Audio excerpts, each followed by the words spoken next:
Today we're going to learn our last lesson in Chapter 2, which is finding square roots and comparing real numbers. So y'all have been comparing real numbers since 3rd grade, maybe kindergarten, right? So that's like ordering numbers from least to greatest, greatest to least. Are y'all good? All right, so your button in your calculator for square roots is in blue, right above x squared. Does everybody see it? So if I want to access anything in blue, what do I have to hit? Second. So when you put in the square root of 49, it's going to give you that it is 7, because 7 times 7 is 49. Now, what I need y'all to realize is that there's actually 2 answers to square roots. Because what else could be multiplied by itself to give me 49? Okay, let me ask the question again. What is a square root? A number multiplied by its? So negative 7 times negative 7 is also... So, but your calculator's not going to give you both of those answers because it assumes that you know that. Okay? So the way that this works is if it doesn't specify, then just put the positive answer. Are y'all good? But look right here. It's specified that it wants the positive and the... Okay. So what is the positive and negative answer to the square root of 36? But if you just put 6, you're going to miss it because this one wants what? So you could either list it 6 and negative 6, or you could put positive and negative 6. Do y'all understand why I only answered the positive answer here? It didn't specify what it wanted from me, but this one did. Okay, so what would I put for this one? Positive and negative 10. What do you think I would put for this one? I would put only negative 2, because it's basically saying what is the negative answer to the square root of 4? Well, the square root of 4 is 2, and it wants the negative answer. What is the negative answer to the square root of 121? 11. Negative 11. If you put positive 11, you miss the whole thing. What is the positive and negative answer to the square root of 400? Positive and negative 20. Again, if you don't know your square roots, your calculator has a button for you. Did everybody see where it was? Some of us didn't. Right here above x squared in blue. So you go in and you push second square root. Are we good? All right. This question right here says approximate the side lengths of this square pasture that has an area of 945 square yards. So I would go like this. It has an area of 945. How do you find the area of a square if you have the side length? So it's length times width, but it's a square, so all sides are the same. So it's really side times side, right? So if I know that side times side gives me area, isn't that the same as side square will give me area? But what if they give me the area, but I can't divide? I don't know what to divide by.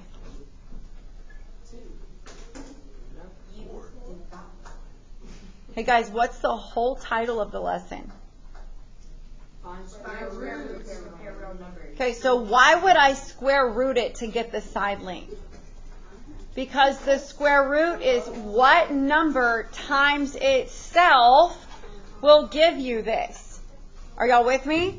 So to find the side length, simply square root the area. Does that make sense? So they gave me the area. So to find the side length, I'm simply going to square root 945. Now, I don't know 945, the square root. So I'm going to use my calculator. The square root of 945 is that. And it will usually tell you to round to something.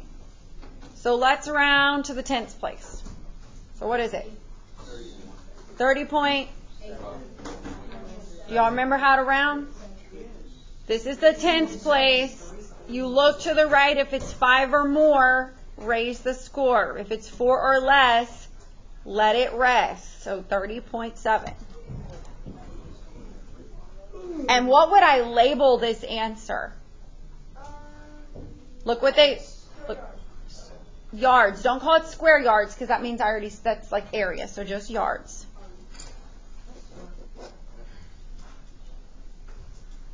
Okay, the next part is actually on your assignment, so you better listen carefully because it specifies how it wants you to round.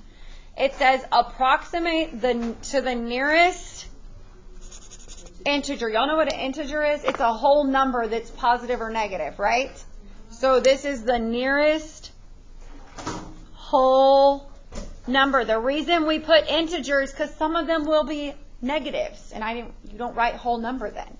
Because whole numbers are only positives, right? All right, so everybody put in the square root of 32.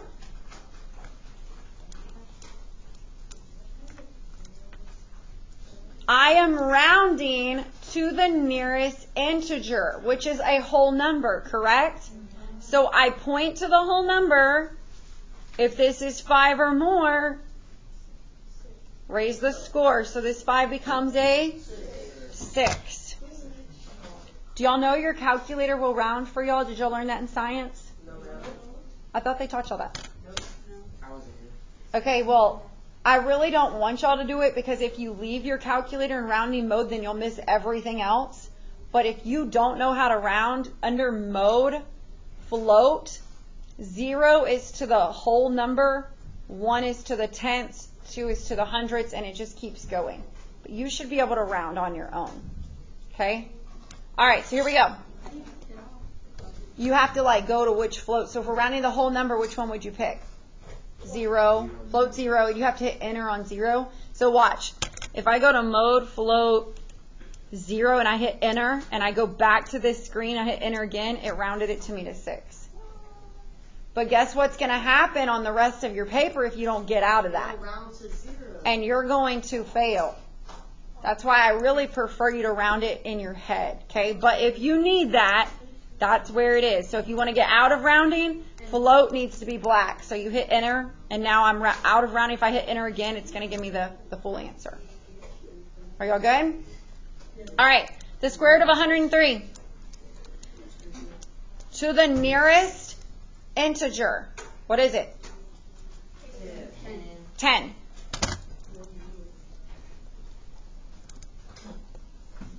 Now, how am I going to put this one in my calculator?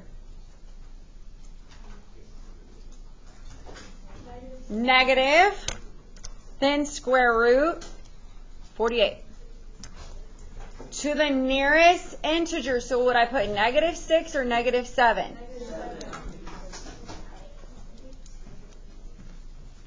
And then negative square root of 350 is... Am I going to put negative 18 or negative 19? Very good. See, y'all can round on your own. You don't need that mode. Any questions so far? Okay, the next section, and this is all going to be on your assignment. That's why it's on here. Write the number as a power. So you don't want to change the value. What is your answer? 16. So to write it as a power... Then you say, what number times itself is 16? 8 times 8 is 16? Thank you. 4 times, sweet Lord, y'all better write this down. 4 times 4 is 16. So how would I write that as a power? 4 to the second power. 4 to the second power. 4 squared would be my answer. Try this one on your own.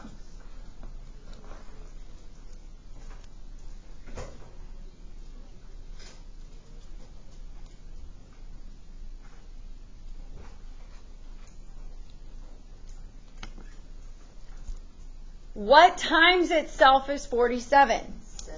7 times 7 is, I meant to say 49. 7 times 7 is 49. So how would I write this as a power? 7 squared. 7 to the second power. Try the last one on your own.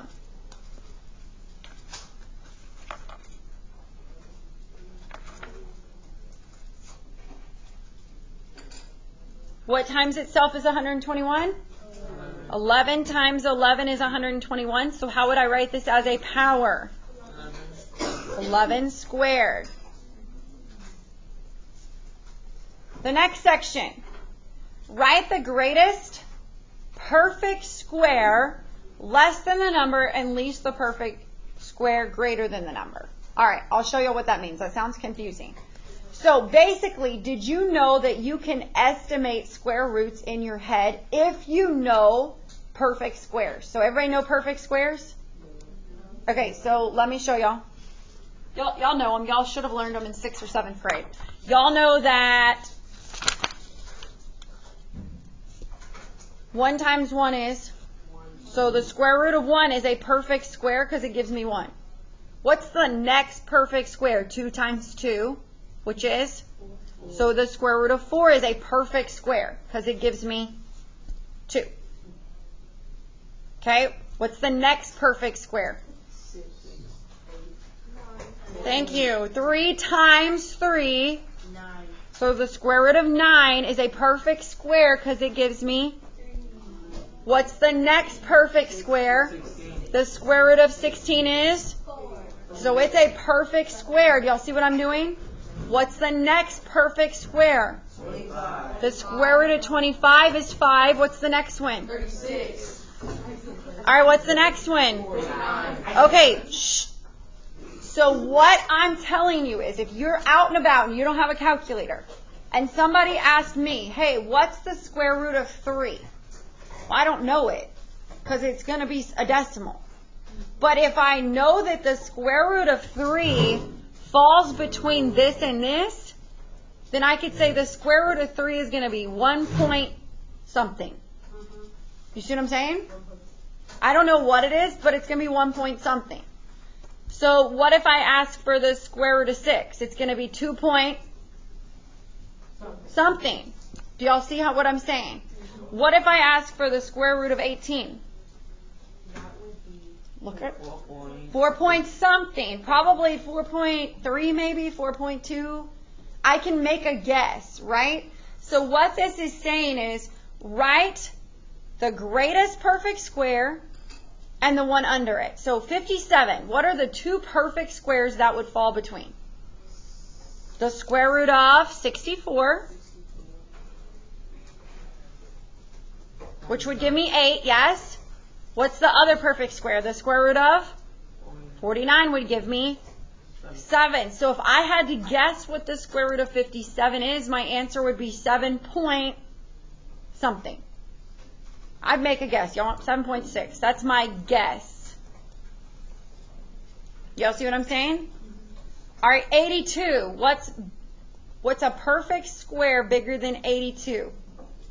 81. That's bigger? Oh. That's going to be the smaller one, right? Yeah. 100. The square root of 100 is 10. And he said the one that's right underneath it is what? 9 times 9 is? So the square root of 81 would give me 9. So the square root of 82 is going to be 9 point something. Probably closer to 9, so maybe 9.1, because that's real close to that one.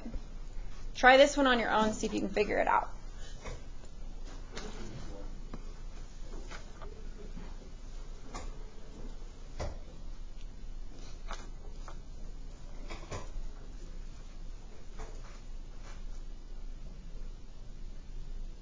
Think of your perfect squares.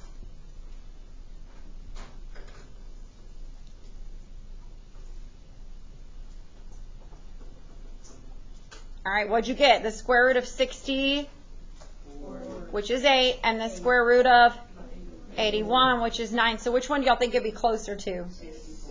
Yeah, so it's probably going to be like maybe 8.3, 8.4, whatever. That's my guess. It's probably not perfectly right, but I'm pretty close, right? Are we good? All right, now flip to the back. Now we're going to learn the real number system. You've been learning this since 6th grade. Do y'all remember the real number system where you categorize numbers? Okay, in 7th grade, you learned that all numbers were rational. Do y'all remember? In 8th grade, we're going to expand it. And we're going to learn that in 8th grade, only in 8th grade, all numbers are real. Now, when you get to high school and to really upper level math, there are imaginary numbers. But in this class, all numbers will be real. Okay? That's the title of the chart. All numbers are real. They are either rational, which is what you learned last year, or irrational, which is brand new to this year. Y'all have not learned this, correct? Did y'all learn this one last year? Yes. So the only thing I really need to teach you is what is an irrational number. You should know everything else. Are we okay? All right. The way that I explain this to my regular 8th grade math classes is I teach them, it's silly, but I teach them a chart, a Venn diagram, and I title it animals. You don't have to write this down, I'm just showing you. And I say, this is how you read this Venn diagram. Everything in this chart is a what? Okay, say on the left I put dogs and on the right I put cats. Can a cat ever come over here? No. Can a dog ever come over here? No. But are they both animals? Yes. So that's what I have here. Everything in this chart is Real. Everything over here is rational, everything over here is irrational, but they cannot be both at the same time. Make sense? So the next thing I do to just show you how to read this is over here in dogs, I might have a section called large dogs. So everything in this large dog section is still but it's just very specific to a large dog. Make sense? Are y'all with me? So could a large dog be a cat? No. Could a large dog be a dog? Yes. Is a large dog an animal? Yes. So that's how you read this chart. Over here in rational, there are some rational numbers that are integers.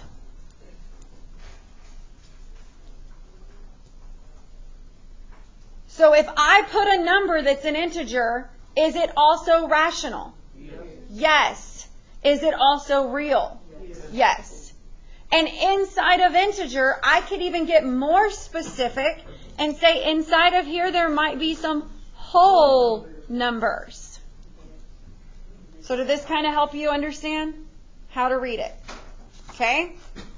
So what the heck is a whole number? It's a counting number that's only positive. So these are your positive counting numbers. So think if you would teach it to like a 3-year-old, 1, 2, 3, 4, 5, then it's a positive whole number. That's what it is. Are we good? So what's an integer? Positive and negative. Any positive and negative? No. Positive and negative counting numbers. So 1 and -1, 2 and -2. So basically, if you would count it to a 3-year-old with a positive and negative sign, it's an integer. Are we good? Rational numbers are pretty much all your other numbers. They're your fractions. They are specific decimals.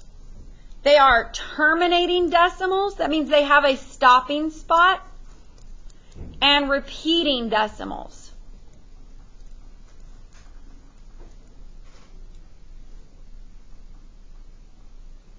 That's pretty much most of your numbers, right?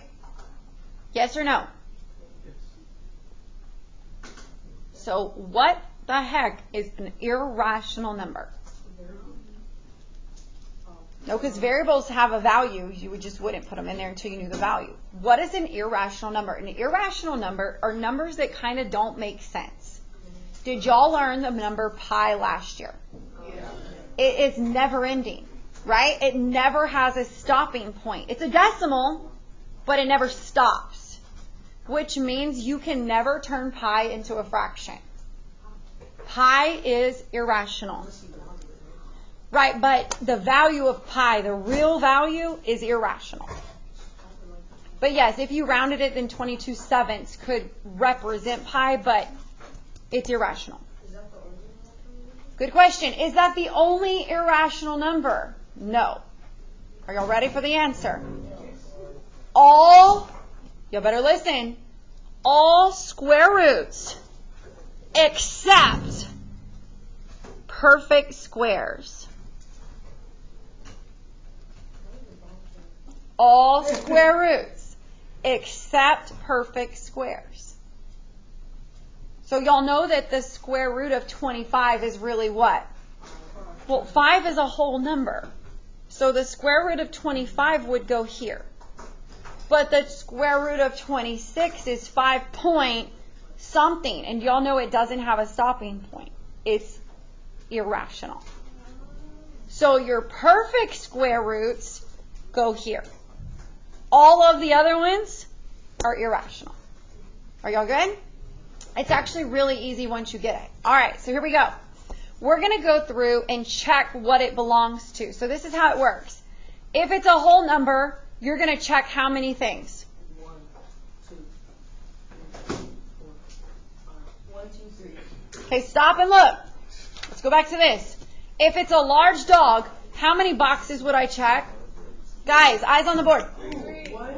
If it's a large dog, what would I check? Large dog, what else? What else? Okay, so if it's a whole number, what all am I going to check? Whole, integer, rational, real. Okay, if it's an integer, how many am I going to check? 3. Integer, rational, real.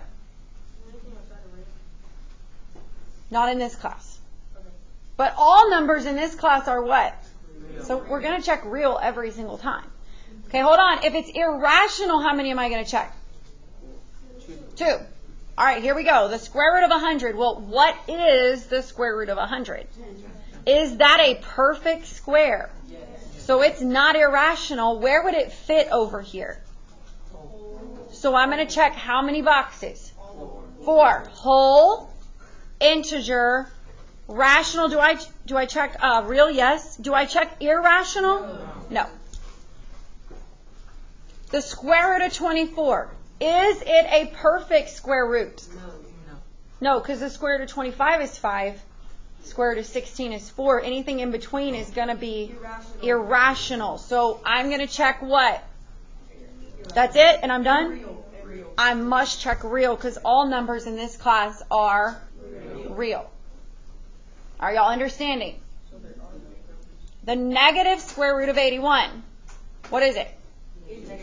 It's negative 9. And that is it whole? No, because whole is only positive. Is it an integer? Yes. So I don't check whole, I check integer. What else do I check? What about irrational? Because it can't be rational and irrational at the same time. Right? This was a perfect square root. All right, the last one, negative 4/3. I have a student who said, oh, that's an integer because there's a negative.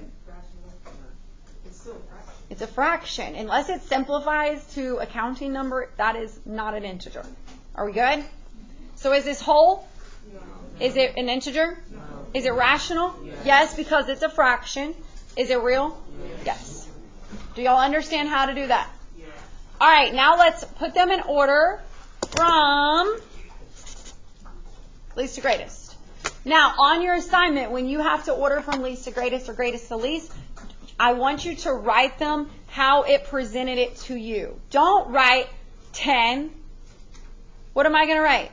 Square root of 100. All right. Before I can order these, I need to change these to what? Yeah, because I don't know what the square root of 24 is. So I go to my calculator. I put in the square root of 24. How much is that about worth? 5. Yeah, but I mean, I probably should put some decimal places, right? $4.90 maybe? Okay. Because if something ends up being $4 or $5, I got to make sure which one's actually closest. All right, negative 4/3 is negative $1.33. I always like to round to the hundredths place because I'm good at money. All right, so I'm going from least to greatest. What's always the least? The biggest negative. The biggest negatives, right? So this one and this one have to go first. Now, a lot of people get confused with negatives, but think of negatives like owing money. The more money I owe, the less money I got, right? So which one of those do I owe more? That's going to be worth the least amount because I got less money. So am I going to write negative 9 or am I going to write negative square root of 81? Negative square root 81, comma, I'm done with that one. What's the next least? Negative 4/3. What's the next least? $4.90. Am I going to write 490 or square root of 24? Square root of 24, comma, and last but not least, my biggest value is the square root of 100, which is 10. So on your homework, on your assignment, this is how I want you to list them. Put them back in their original form, okay? Last part, evaluate the following expressions. So simply type them into your calculator. What does evaluate mean? So here's how we would type this in. Am I going to put in 11 negative or 11 minus? If I forget, can I change? Yes. All right, so 11 minus, everybody do it? The square root of 81. What's my answer? Because that's really 11 minus 9, right? So my answer is 2. All right, this one says negative 7 times the square root of x when x has a value of 36. So what do? Plug in 36 for. So I have negative 7 times the square root of 36, which is really just negative 7 times 6, right? What's the answer? Yep, could I type it in my calculator so I don't mess up? All right, this one.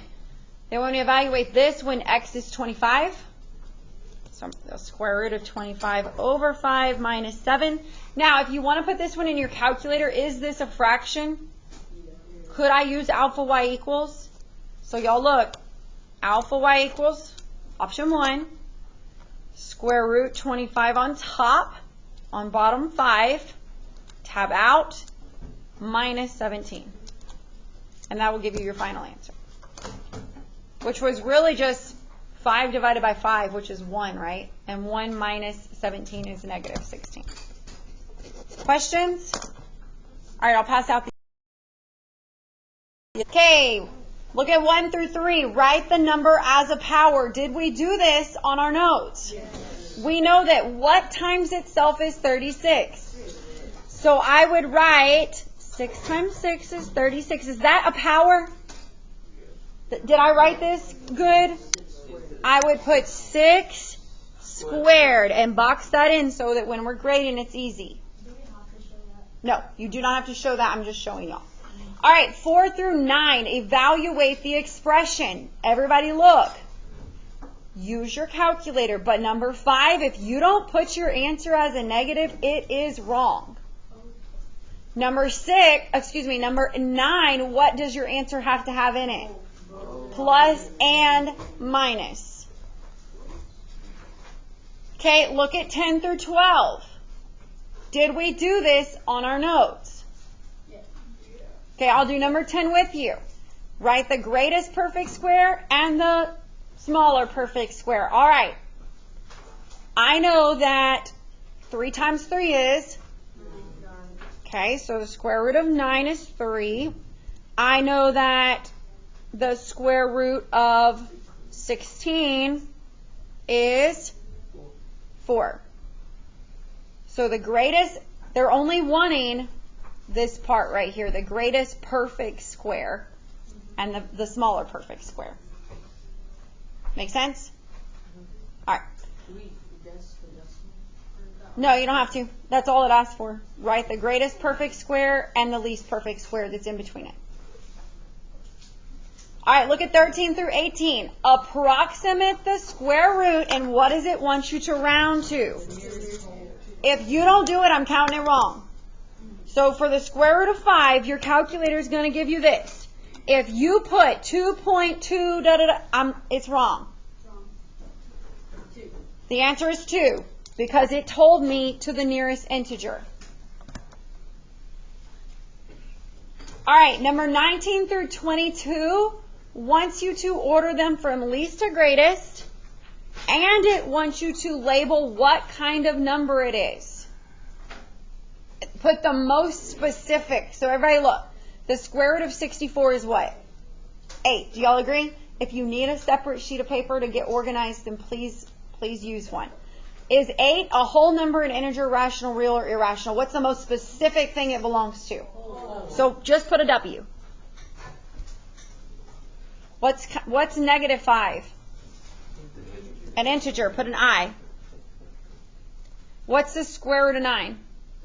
So what would that be? Put a W. What kind of number is 2? Put a W. If it's irrational, don't put a I, put IR. Make sense? And then what does it want me to do? All right, well, there's only one negative, so that's going to be so negative 5. Then what's going to come next? 2, 3, or 4? 3, 4, 2. Okay, what's going to come next? 3 or 4? So the square root of 9, and then what? Square root of 64. That's how your answer should look.